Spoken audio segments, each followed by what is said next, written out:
আগামীতে বিএনপি ক্ষমতায় গেলে নোয়াখালীকে বিভাগ করার বিষয়ে সর্বোচ্চ গুরুত্ব দেয়া হবে বলে আশ্বাস দিয়েছেন বিএনপির ভাইস চেয়ারম্যান বরকতুল্লাহ বুলু। সোমবার জাতীয় প্রেস ক্লাবে নোয়াখালী বিভাগ বাস্তবায়নের দাবিতে সংবাদ সম্মেলনে তিনি কথা বলেন। তিনি বলেন, বেগম জিয়া সহ অনেক গুরুত্বপূর্ণ ব্যক্তির জন্ম এ জেলায়। এ সময় অন্য বক্তারা অভিযোগ করেন নোয়াখালীকে কুমিল্লা বিভাগের অন্তর্ভুক্ত করার ষড়যন্ত্র চলছে। জেলা প্রশাসনের উদ্যোগে কোনো গণশুনানি ছাড়াই এই প্রক্রিয়া চলছে। বক্তাদের দাবি, নোয়াখালী, লক্ষ্মীপুর, ফেনী, চাঁদপুর ও কুমিল্লাকে সমন্বয় করে নোয়াখালী বিভাগ গঠন করতে হবে। অন্য কোনো জেলার নামে বিভাগ হলে তা প্রতিহত করা হবে।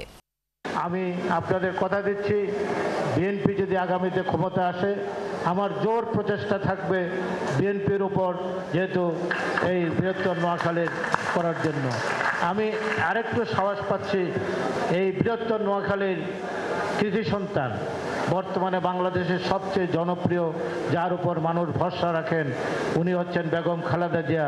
উনি বৃহত্তর নোয়াখালীর সন্তান।